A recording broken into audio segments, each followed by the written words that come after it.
Okay, this video will teach you how to log into Kahoot. You could set up an account or you could just play a basic game. So first thing we need to do is go to Kahoot.com, and then we're gonna click on sign up. I do already have an account, but I'm just doing this to show you how it's done. Notice the options: teacher, student, home, or business. You're either going to be choosing teacher or student, depending. I'm going to go with teacher. We could go to school, of course, because we're school. And then we would sign with our email. I'm going to back up here a little bit. If you were to go to student, you would enter your birthday. I'll enter my son's birthday.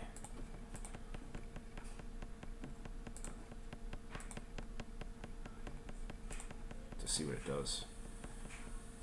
Okay, and then you'll create a username and continue from there.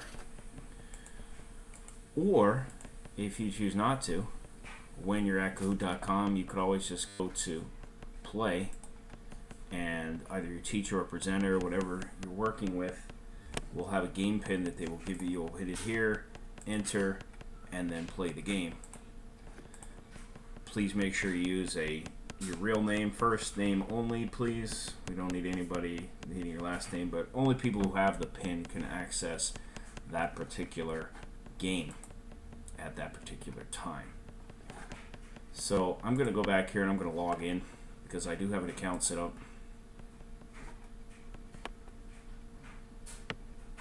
I'm logging in with Google, as that is how I've set up my account before.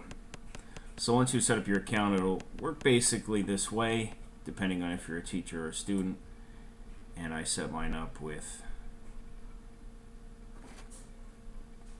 the school email address.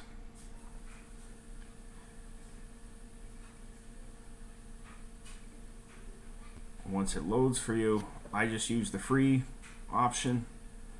You can, of course, purchase if you so desire the pro or the premium. That's up to you depending on how frequently you use it. But as you can see, there are more question types, collaborate with colleagues, do advanced reports and things like that. You can play school-sized games with the premium version. Who knows, maybe something down the road. So you're getting billed annually. It would be $36 for the pro and $72 for the premium. But I just use the free.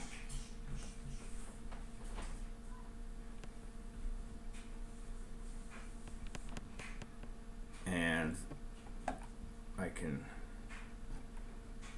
go to a lot of other Kahoots that are available.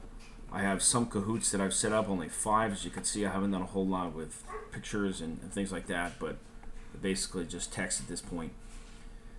And my favorite part is Discover.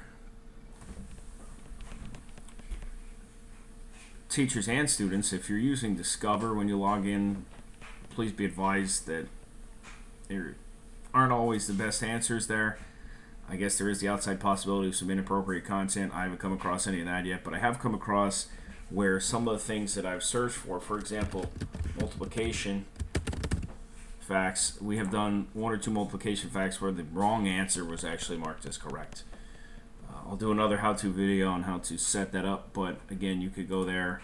I'm just going to click on the first one. And notice somebody added a picture of a dog, and you can do all sorts of things. Okay. And you would click play. You could either teach or assign. These are new ways that you can do this. Teach would be if you were doing it live. Assign would be if you were assigning it, obviously, to a class. I'm going to click on teach because this is the only way that you were previously able to do it. But now with all the online learning that's going on, we do have that assign as well, which I'll be using with my class. I would suggest Classic, right, because we have enough Chromebooks for everybody, or laptops and things like that at home. And then eventually it will log. Here's the pin that students would then put in. See this corner music. Hopefully you can hear me over the music. I'm actually going to shut the music off.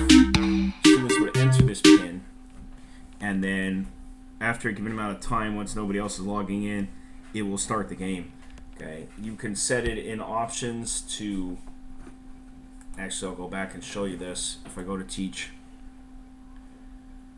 under the options you can obviously let players practice difficult questions after the live game as a review, which is always helpful to do, but I think you need to have a special account for that, so I'm going to go maybe later. Friendly name generator, that is free, so that you avoid inappropriate names, but then you don't know who is who. Lobby music, if it's annoying you can turn it off or do different versions of the same beat. Randomized questions, I like to use that one. Randomized order of answers, I could give or take that one, doesn't matter. Two-step join, I would not recommend that. Automatically move through questions, this is if you have something to accomplish while the students are working, it will go through automatically instead of you having to click, which is always helpful.